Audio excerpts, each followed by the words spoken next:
Welcome, and thank you for joining Enhancing Communication with Your Loved One, presented by the Kensington Reston in partnership with Insight Memory Care Center. I'm Alexandra Zeidman, Community Relations Associate for the Kensington Reston. The Kensington is an assisted living and memory care community located in Reston, Virginia.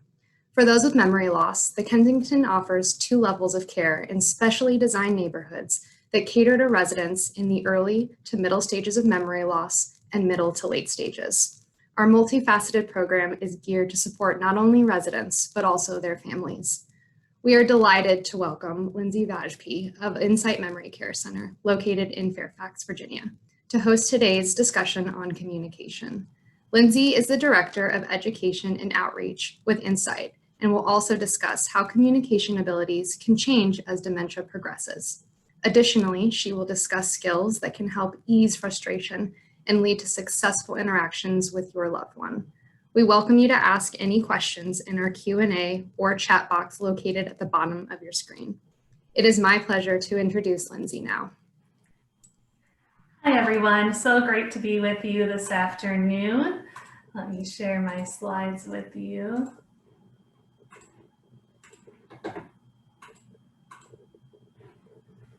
All right, so great to be here with you. And thank you, Alex and the Kensington at Reston for this invitation to share a bit of information with family caregivers.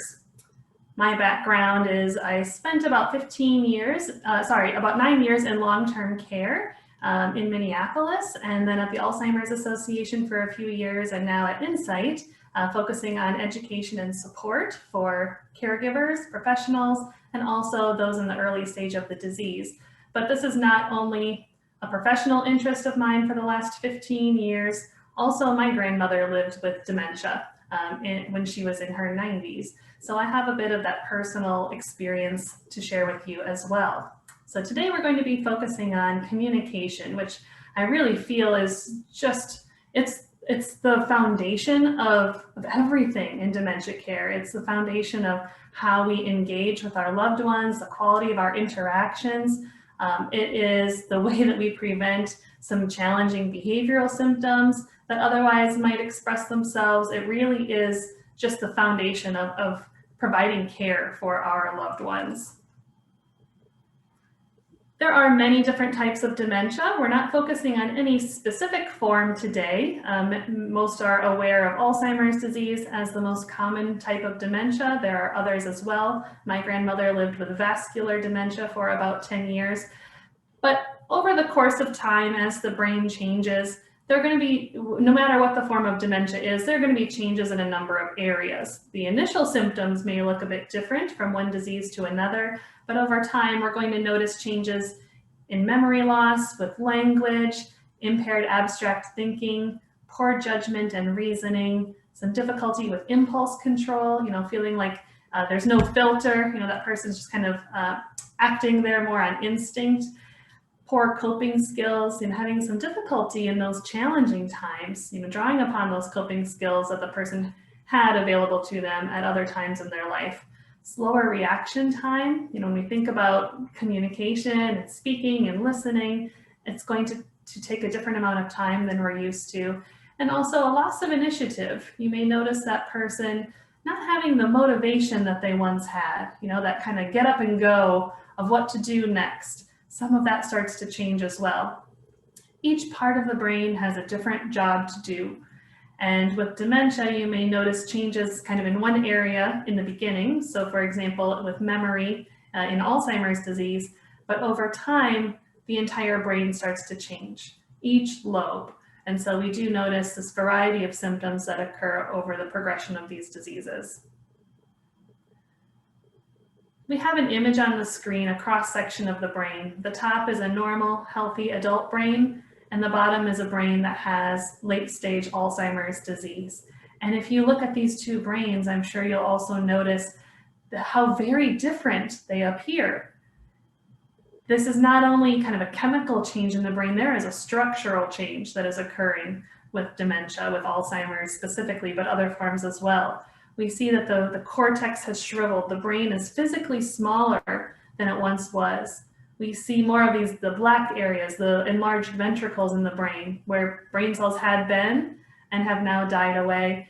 And the brain is just physically changing. In this next graphic, we see the normal brain on the left and a brain with Alzheimer's on the right, and especially pointing out both those memory and language parts of the brain. These are really key components to communication.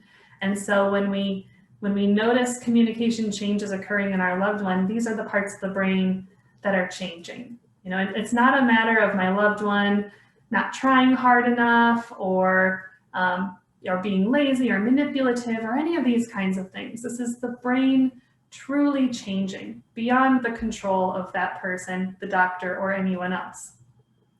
So what is communication? We tend to think about communication as like our first thought is usually talking and listening. And we think about that verbal interaction as being communication. But communication is so much more than just talking and listening, right? Communication is that process by which information is exchanged between individuals through a common system of symbols, signs, and behavior. So it's not only the words that we say and what we hear, it's also our tone of voice. It's our facial expression. It's our body language. It's our gestures. You know, it's the volume. It's the intonation. There's so much to communication beyond just the words that we use. And in some ways, thank goodness for that, because as the brain is changing and it's harder for this person to formulate their thoughts, to express them, to understand all of the information coming in, thank goodness we have other ways that we communicate with each other. So this is a very old model of communication. This is really based on healthy adults speaking one word, and how much of the message is from the word that's being said, the verbal piece, how much is the tone of voice, and how much is the body language. So we see with one word, with a normal healthy adult, 7% of that message is from the actual word. Very little, right? Surprising. 38% of the message is the tone of voice that's being used, and 55% of that message is the body language, right? So even just taking maybe a simple phrase like, how are you today? You know, we can say, how are you today? How are you today? How are you today? I mean, so many different messages using the exact same words. And in dementia care, when that verbal piece of the pie is getting smaller and smaller, we can rely on the tone of voice and the body language, which is wonderful. Those are extra tools for us to focus on. So we're going to walk through each stage of the disease and talk about some of the changes that occur and some of the strategies that you can implement to have more effective communication with your loved one. So in the early stage of the disease, for example, with Alzheimer's, we tend to notice memory loss. And with that memory loss comes a lot of repetition. It may be your loved one asking the same question, you know, every 10 minutes that same question comes up, right? Or tells you that same story 3 times over your dinner together. We may notice some difficulty that's starting to present itself with processing and storing information, you know, comprehending language and reading, especially anything that's very complex. You know, it's a complex topic where there are a lot of details involved. It gets harder to process that information. Maybe some difficulty with word finding, but in the early stage, that person typically will substitute other words. You know, if I can't think of the word fork, I might think of, you know, the utensil or the thingamajig, you know, we'll point to it. We'll find different ways to describe.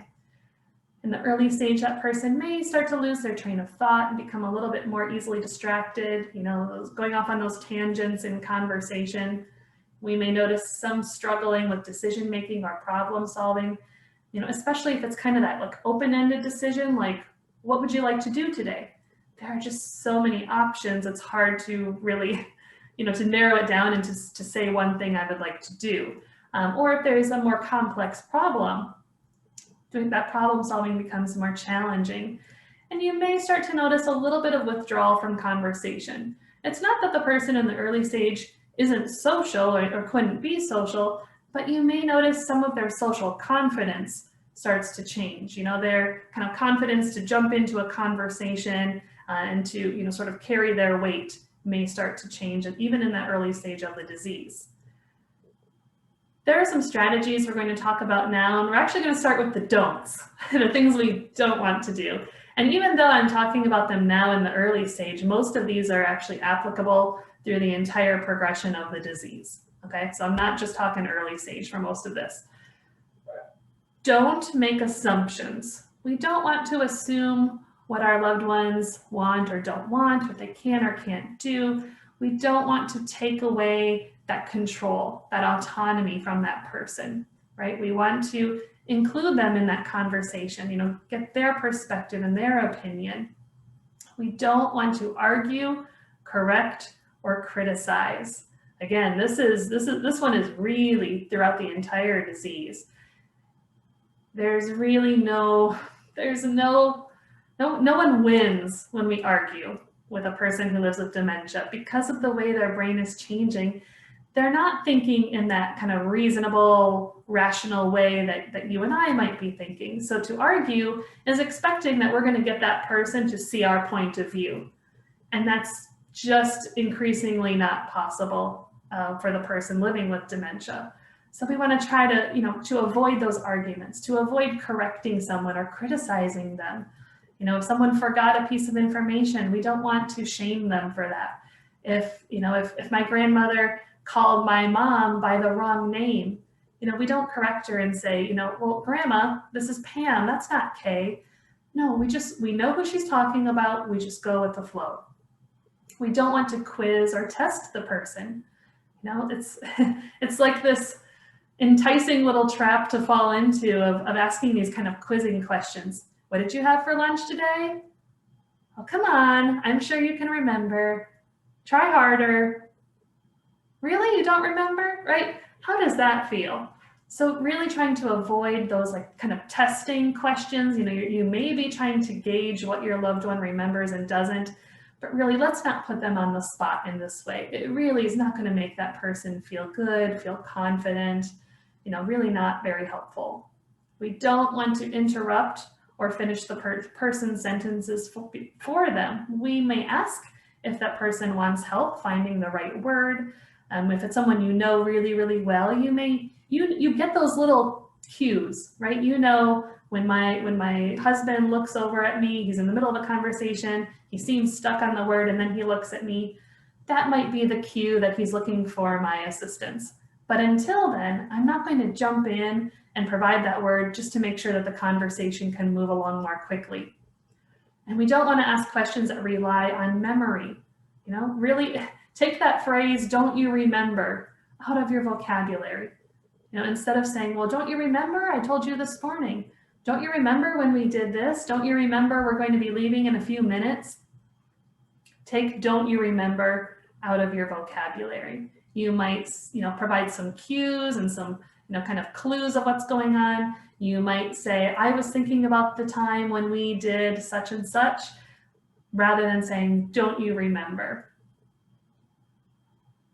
Now, some of the do's.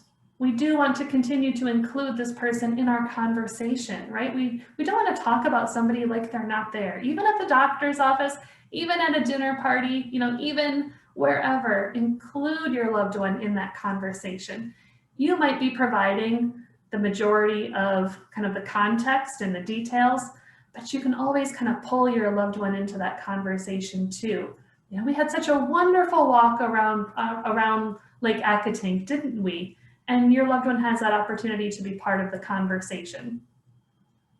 We want to keep our sentences clear and straightforward, and just take a little pause between sentences.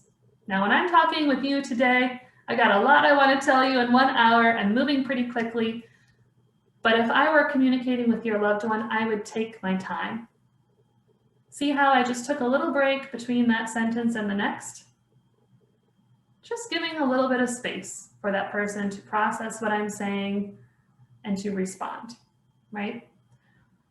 If we need to repeat ourselves, which you probably do from time to time, we actually want to repeat ourselves using the same words that we used before. And I would say this is kind of different from what I do in like everyday life, like if I was out at a store or a restaurant or something, and my need wasn't being met, the question I asked wasn't responded to in a way that was helpful, I might rephrase my question. But in dementia care, we actually want to use the same words again. Your loved one may have picked up on the first few words that you said, but their brain was taking long enough processing that they didn't catch the last couple of words. And now if I ask a question, but in a different way, with different words, it's like starting from scratch, right? So repeat with the same words that you were using. We want to add visual cues. So you'll notice I'm talking a lot with my hands. This is kind of what I do now. This is part of dementia care, is you're adding gestures. If I'm saying it's time to go, I might give a little wave of the hand, right? Or if I'm saying, why don't you sit here? I'm going to tap on the chair. I'm going to add, more clues into what I'm saying. Remember, that verbal piece of the pie is getting smaller, but the body language, the tone of voice, all these nonverbal signals, this is what's going to support your words. We want to minimize distractions, turn off the TV, maybe turn off the radio, find a nice quiet environment if you have you need to have a more engaged, serious conversation. We want to use good timing. We know our loved ones, when they're not having a very good day, or you might know, she's not a morning person, or he's exhausted later on in the day. Let's use good timing when we're, wanting to sit down and talk, whether we're reminiscing and having social conversation, or it's a more serious topic. Good timing is important. And use our loved one's preferred method of communication, and that may be changing. Someone who used to be a phone talker might now appreciate that face-to-face, right? More clues, not just the sound. Maybe some pieces of information that your loved one used to be able to keep in their minds, now they like to write it down. Maybe you have a dry erase board at your kitchen table and you write down the 3 things that you're going to do today, right? Or I'm going to step out of the house, I will be back at 1 o'clock, those kinds of things. Now into the middle stage of the disease, the brain is continuing to change, right? Memory is changing, that where maybe before it was hard for me to remember the things that happened in the last few days, few weeks, few months. Maybe now into the middle stage of the disease, I'm kind of losing years. I might be at a little bit different point in my memories. The ability to understand other people is significantly changing at this time. Where in the early stage, maybe your loved one, they had the skills to kind of cover up what was going on, right? They had workarounds built up in their brain. But now in the middle stage, we're starting to notice, my loved one isn't understanding what I'm asking them to do, or isn't able to engage in quite the same type of conversation that we used to be able to have. That ability to word find and pull a sentence together is starting to decrease. You may notice your loved one speaking in a bit more simple sentences or in phrases, rather than these kind of more complex back and forth types of conversation. You may notice your loved one using more invented words or familiar words repeatedly. I'll never forget the woman who was explaining to me that her husband would call everything materials. Can you hand me the materials? Where are my materials? I need my materials. And every single time she had to play detective to try to figure out, okay, what are materials? Is it the remote control? Is it the cup of coffee? Is it the jacket? What are materials? Because that was kind of his go-to word when he couldn't think of the specific words he wanted to say. Sometimes in the middle stage, and especially kind of later on in the middle stage, we may notice what we call word salad, where the words, that sentence structure is getting really jumbled up. There may be words that don't quite make sense to us, but usually when we're listening to the word salad, we can pick out words. We may notice specific words that are coming up. We may be able to use other clues like your loved one's facial expression, their tone of voice, to try to understand that message. You may notice your loved one speaking a bit less frequently. You have to initiate that conversation. You have to ask the questions. They'll engage with you, but they're not taking the lead on what they used, on the conversation in the way that they used to. You may notice confabulation. And this could even be in the early stage too, but especially into the middle stage. And you might ask, what is confabulation? Confabulation is what our brains do when they're trying to fill in the blanks. They're filling in the blanks with what makes the most sense to me in this situation. So if you have a loved one and you're telling them, you really need to go and take a shower, and your loved one says, I already took a shower this morning. And you go into the bathroom and the floor is not wet, there's no wet towel, your loved one smells like they did yesterday. It's not that your loved one is trying to lie, it's that they're just filling in the blanks. If they took a shower every morning of their adult life, why would today be any different, right? They maybe didn't take one today, but in their minds, of course I did. So confabulation might look like a lie on the outside, but a lie is intentional. Confabulation is not. Confabulation is the brain just trying to make sense out of the situation using the information it has available. And then in the middle stage, you're going to notice your loved one's ability to make their needs known is starting to decline. So where previously your loved one might have said, I'm hungry, my back hurts, I'm bored, something like that, these things are starting to change. And you may notice, my loved one doesn't say that they have to go to the bathroom, but I notice that she keeps getting up from the chair and walking around the house and then sitting down, and a minute later she's back up again, right? Behavior starts to communicate a message more than the words, or maybe I'm trying to help him put on his sweater, but when I'm trying to move his arm to get it through, he's hitting away, right? Or he's showing me in other ways, he's communicating to me that is uncomfortable, maybe it's painful, even if he's not able to verbally tell me that it's painful. So I want you to remember the basic 6 steps for a physical interaction, right? How do I approach the person? Where do I stand? How do we get this communication going on the right foot? So, these are helpful at any stage of the disease, but especially in the middle stage. This is really key. So first, you always want to approach from the front and stay in that person's visual field the whole time. Don't come up from the side, don't come up from the back, even if that's the shortest distance from where you're coming from. Come all the way around and come from the front. That person's field of vision is changing, and this is not a change with the eyes. This is a change with the brain perceiving all of this information our eyes bring in. So where, I might be able to see out to here in my peripheral vision, your loved one might only see this much. So if you approach from the side, you startle them, right? So approach from the front, stay in the visual field.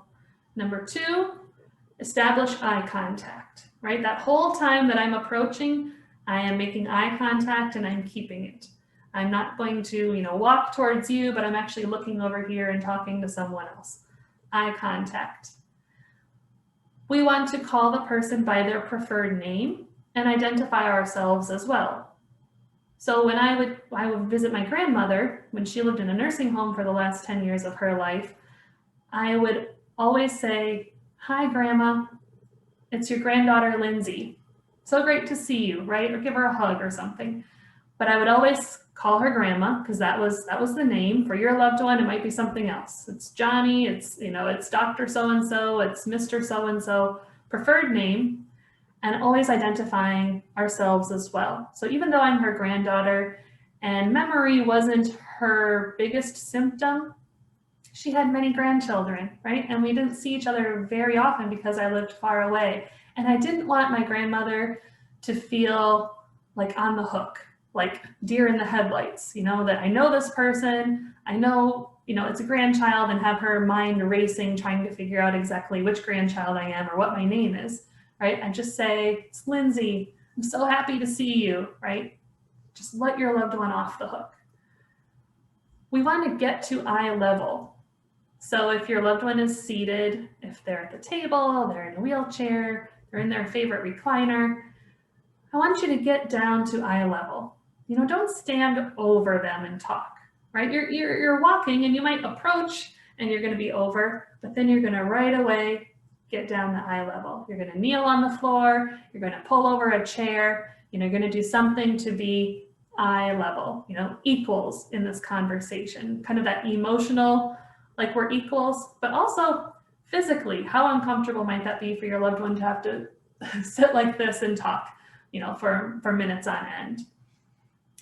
We want to let your loved one initiate touch. Now, you're going to have to put out the cue for that. Like, you have to put out that gesture, but I'm not just going to like take my grandmother's hand and say, oh, let's go.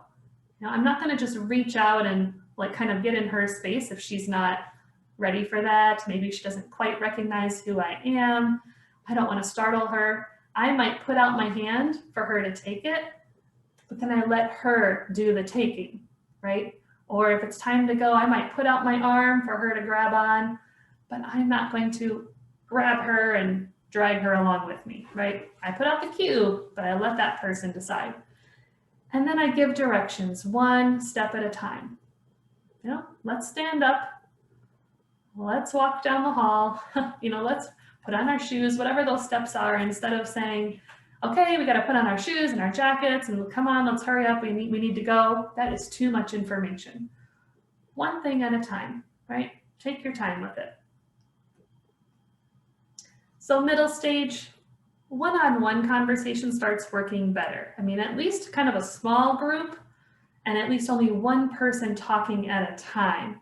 So, I think about like family gatherings and you've got multiple conversations going on and somebody's asking me a question over here and then somebody else is talking to me from over there. And that gets really, really difficult. It's a very complex social situation. So a small group of people where only one person is talking, right? Or maybe it is just one-on-one rather than a group. We want to find that quiet space with minimal distractions. When I would go and visit my grandmother at the nursing home that she lived in, she had a roommate. So we didn't sit in the room with the roommate and the TV and all of this and try and talk. We would go find like a cozy little spot at the end of the hall that was nice and quiet with not too many distractions. We want to speak slowly and clearly, use short sentences and basic words. I'm not saying we want to exaggerate that slowness. We don't talk like this. That's not what I'm talking about. But we just slow it down a little bit, take our time, be very clear in what we're saying, enunciate, use that basic vocabulary. Again, we're going to one-step directions or ask one question at a time. It would not serve my grandmother well if I went up to her and said, Grandma, how are you? It's so good to see you. Isn't the weather beautiful? How are you doing today? How was breakfast? Whew, too much. One question at a time, and then give that person an opportunity to respond. We talked before just a little bit about options and how having this kind of like these just too many options, too broad of a question is challenging. What do you want to do today? What do you want to have for dinner tonight? It's too much. But we can give options that allows our loved one to have that sense of autonomy and control and kind of decision making, that respect, really. So I might say, would you like salmon or burgers for dinner tonight? Two options. Should we go for a drive or for a walk? Two options. And if even those two options, if that's difficult, you can then move it down into a yes/no question. Would you like to go for a drive together? Right? Would you like to have salmon tonight? That yes/no question. So how do you know if you need to start doing this? If you hear your loved one saying things like, I don't care, whatever you want, whatever you think, or they're just like frozen when you give them too many options, that's a sign that we need to pare it down a little bit so that your loved one can engage in this process. We want to listen for key words and patterns. So especially going back to thinking about that word salad, if I'm having difficulty understanding what my loved one is trying to express to me, I'm going to look for those key words. I'm going to look for some clues. Maybe what my loved one is asking me, like the words just don't quite make sense, or they're saying something very kind of generic, non-specific. I'm looking for any clues that I can, and it might be words, it might be tone of voice, it might even be, some kind of a physical gesture. In the middle stage, we want to make sure we're using familiar language. So what I mean by this is, there are different words, like different families may use different kinds of words to mean the same thing. So my favorite example of this is the bathroom. Do you call it the bathroom, the restroom, the toilet, the loo, the biffy, the john? What is it to your loved one? And using that familiar language. If you're talking about one of their family members, what name do they know them by? Right? It's familiar language to your loved one. We want to give lots of visual cues in our interactions. If I'm saying I love you, I want to be able to give you a hug when I say that, if you're open to that, right? If I'm saying sit down, I'm going to walk over to a chair and I'm going to tap on it, right? I'm going to provide a lot of extra nonverbal information to support what I'm saying. You may need to offer a guess or fill in the words if that's acceptable to the person. So in the early stage, I was saying, like, don't jump in, don't interrupt. You kind of can tell if they're struggling. You pick up those cues if they're kind of looking to you for some support. You might ask them what they want. Do you want me to help you out here? In the middle stage, now we need to start not interrupting, but if you notice your loved one is really stuck on a word, rather than kind of leaving them hanging there too long, we start kind of offering those guesses or filling in the words if we can. And we want to try to turn negatives into positives. It's really easy to say something like, well, don't do that, or you can't go there, or you shouldn't do this, But how does that feel? If somebody tells you you can't do something, and in your mind you are a fully capable grown adult, it doesn't feel good to be told you can't, or you shouldn't, or don't. So let's turn those around into more positive words. Instead of saying, well, you can't walk by yourself, I might say, oh, I'd love to walk with you, right? Or, instead of saying, don't go there, could you help me over here? Finding that more positive way to redirect behavior if needed, but where we're not so negative and kind of punitive. We want to continue involving the person in the conversation in the middle stage, but we know that, like where maybe we used to be kind of 50-50 in conversation, and in the early stage it starts to shift. I'm doing a little bit more of the work, but we're both able to engage. This balance continues to shift. So maybe I'm doing 75% of the work in this conversation and my loved one is doing 25%. That's fine. I just need to know and accept that, right? I need to know where we are and what role I need to play to support my loved one. So I might take the lead on that conversation. I'm providing a little more of the context, sort of the flow of the conversation, but I want to include my loved one and know that it might take them extra time to process and respond.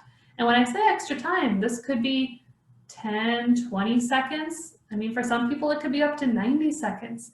And I challenge you, and we're not going to do it together today, but I challenge you to set your timer, to watch a clock for 20 seconds and feel how long that is, right?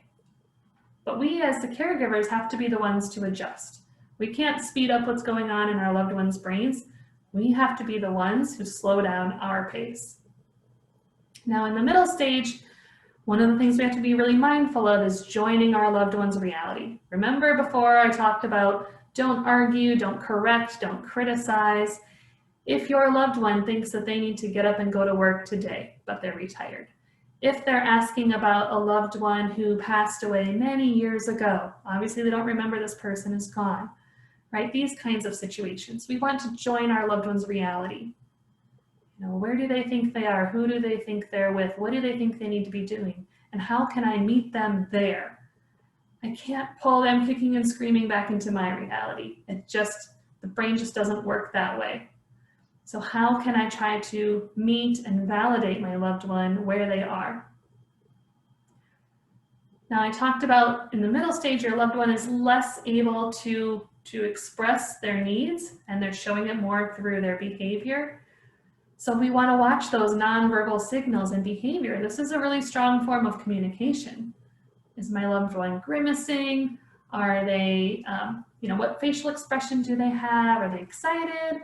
Are they looking worried? Are they pacing? Are they picking at a part of their skin? Are they taking their clothes off? Oh, this is one with my grandmother. When she got hot, she would just take her blouse off. It didn't matter where she was. She could be in the dining room of the nursing home. She could be in the hallway. She had no problem sitting there in her bra, right? Not socially acceptable for everybody else, but that was how she would express that she was hot, right? So when we see her start kind of moving around, we see her like she's gonna start taking off her blouse, grandma's hot, what can we do about it, right? We get a cool drink, we go to a cooler location, we take off that heavy sweater that was draped over her shoulders, whatever it was. Look for those nonverbal signals. We wanna validate and respond to emotions. So your loved one may ask to go home when they're already home. And we want to think about, well, what do we look for when we want to go home? Are we looking for something physical, like my dinner or my bed or my bathroom? Are we looking for something more emotional, that feeling of security, of being loved, of being known, of being in control? How do we validate those emotions? We may not be able to provide the thing that someone is asking for. They're asking to go home. They already are home. I don't want to argue. I don't want to say, but you are home. Don't you remember, right? I don't want to do that. So how do I validate? What is my loved one seeking? Are they seeking some affection, attention? Are they really tired? How can I validate that? Meet them there, respond to the emotions they're feeling. They're really frustrated with me right now, or they're frustrated with themselves. I see that you're really upset with me and I'm so sorry, right? Validate those emotions. Let the person know that we're listening verbally, tell me more, those kinds of things. And also with our body language, that I'm giving that eye contact, that we are in the same space. I'm not staring at my phone. I'm not in the kitchen. We're there together when we're interacting. And in the middle stage, you want to think about spending more time doing things together rather than in conversation. When I would visit my grandmother, she had vascular dementia, and the way that affected her, she was very aphasic, which means she had a lot of difficulty putting her words together into a sentence and getting it out. So conversation was really frustrating for her. You could see it in her face. She would just, she'd just go, ugh.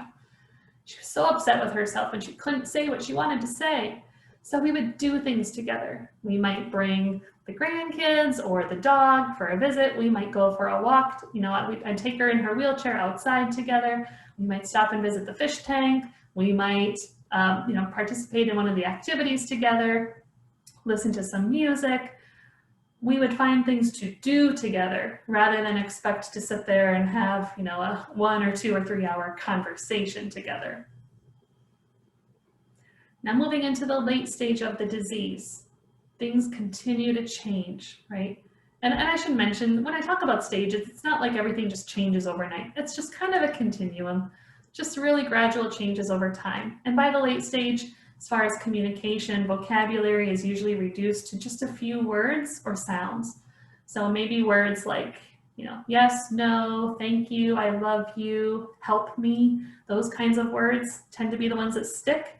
Or maybe it's sounds, where your loved one might kind of call out, might give a little chuckle, might moan, might make other kinds of sounds.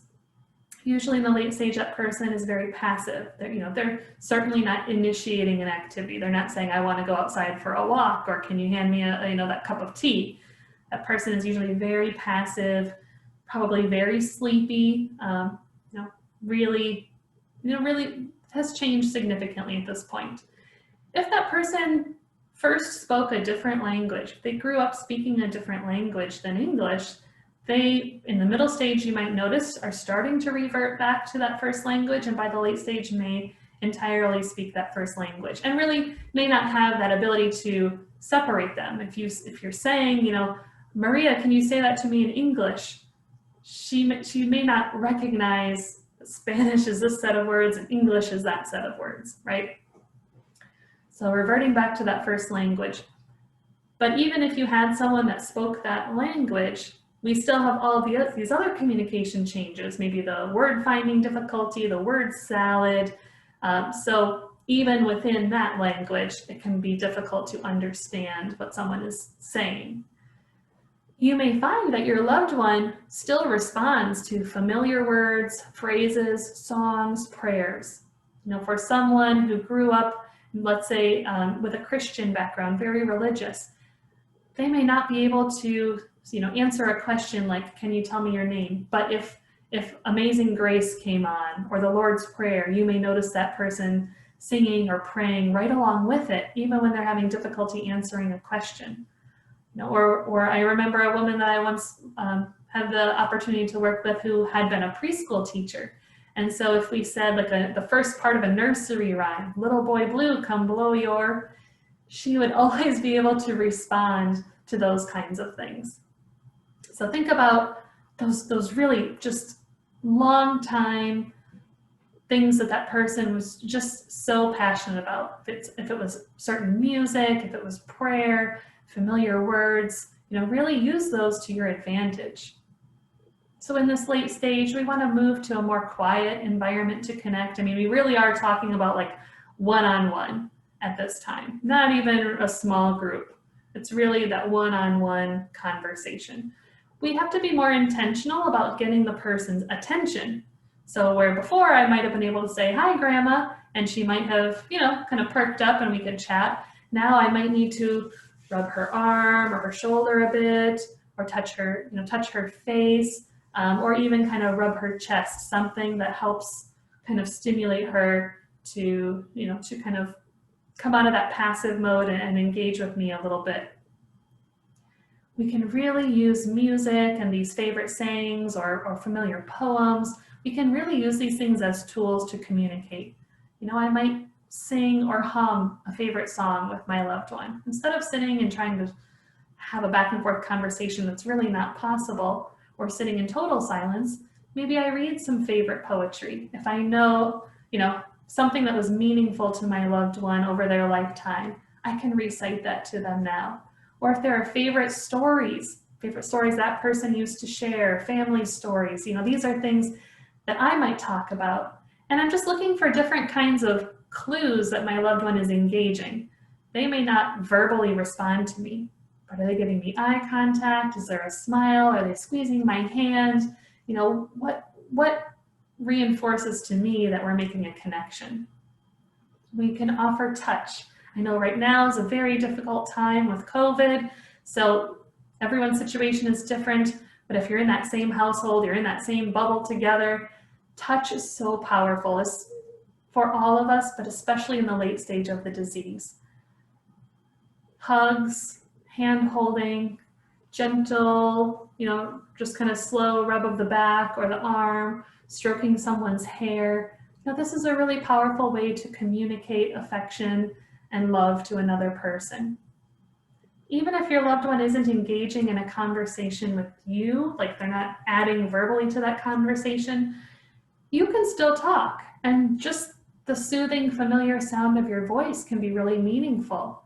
And you might just talk about, what you see today, the beautiful flowers or the sun. I always encourage, if you're visiting your loved one, you bring some kind of a prop with you.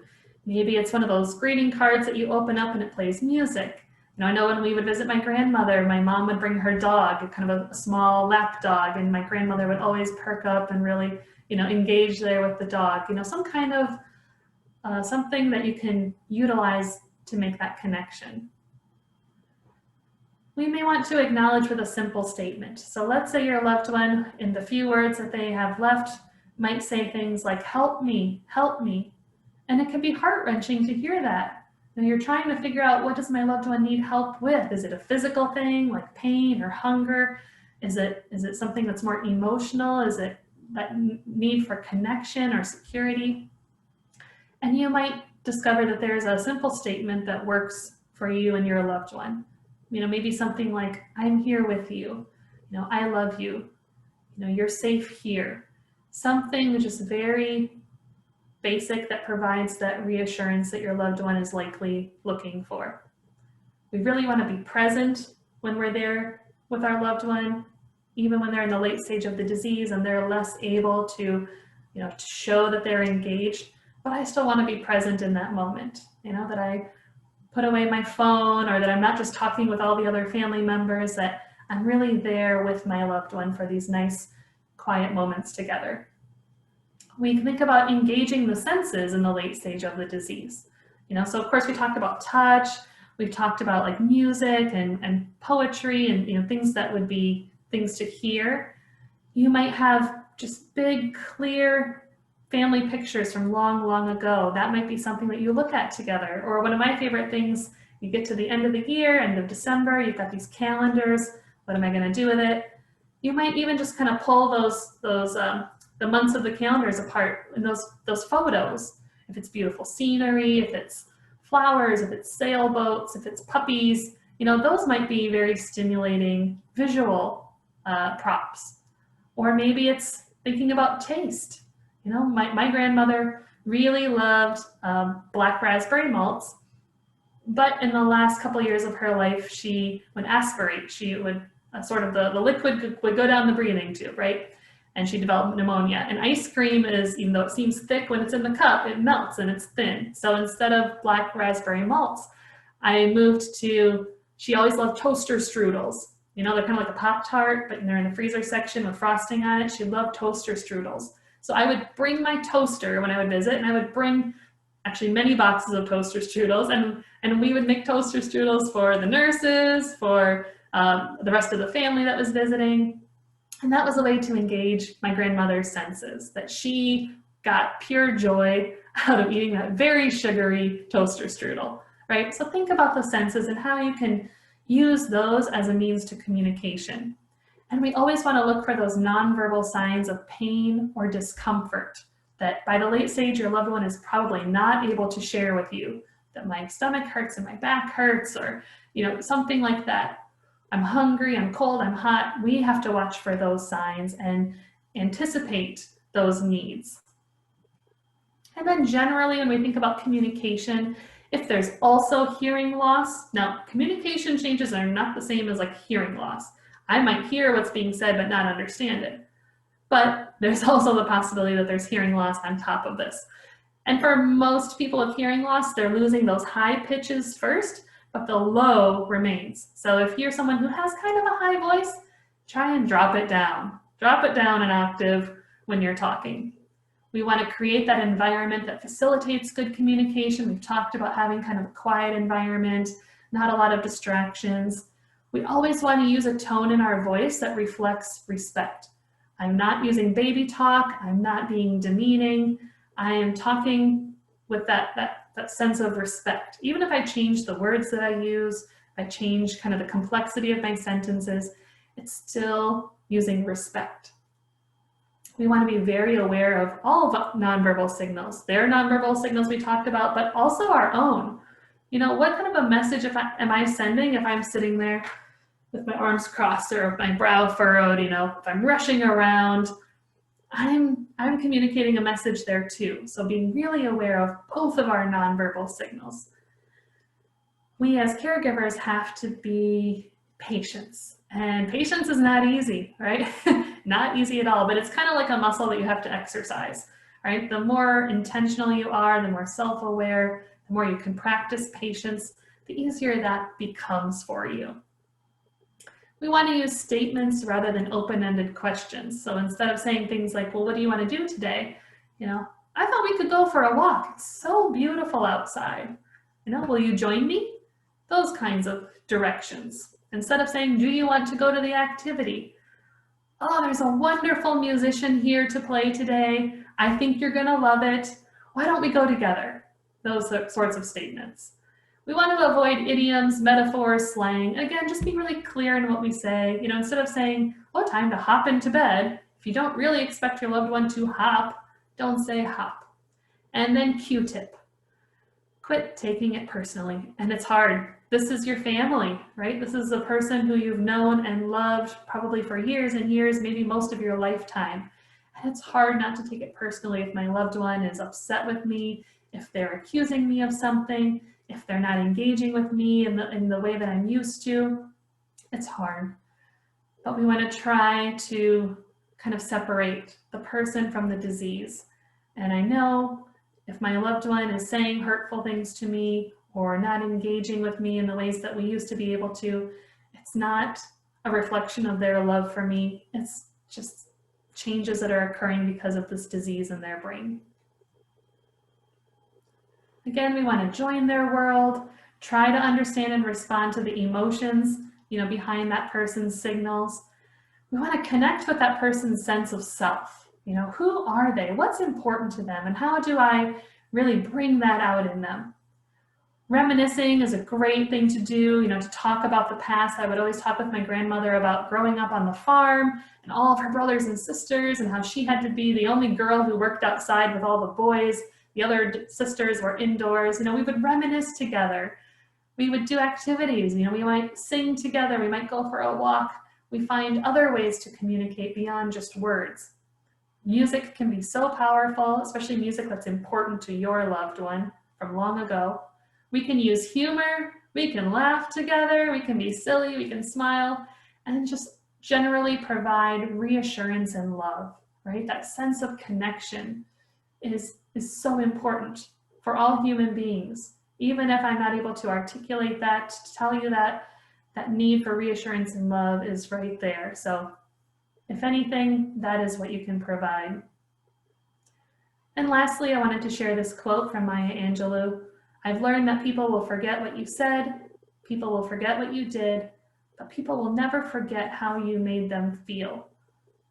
When you are communicating with your loved one, when you're in that space together, don't worry so much about what's being said or what has happened in the past, but really, how are you making your loved one feel in this moment? Feel connected, feel respected, feel reassured, feel confident. That's our goal. And I wanted to share just a little bit about Insight Memory Care Center. We are a nonprofit organization based in Fairfax, and our mission is to serve those living with dementia as well as their families, caregivers, and the community with our care, education, and support programs. So if you are a caregiver, you have a loved one who's living with dementia, please feel free to reach out to us to see how we might be able to help both of you along this journey, really to support you as the caregiver and to have the highest quality of life for your loved one. Thank you so much. Alex, do we have any questions that have come in? Hi, yes, thank you for your presentation, Lindsey. We did have one. Somebody was wondering if you'll be able to send your PowerPoint after this presentation. Definitely, I'll send it to you, Alex, and if you want to share it with those who attended, I'm happy to. Great, yes, we will definitely send a follow-up email to those who have attended with the PowerPoint presentation. And if any of you have any other additional questions that you'd like to ask that come to mind after the presentation, please feel free to reach out to any of us here at the Kensington Reston or to Lindsey at Insight Memory Care. And if that's it, we hope you all have a great rest of your Thursday afternoon. And we will also be adding the link for this recording to our website, which we will send to you all in the email. Thank you and have a great day.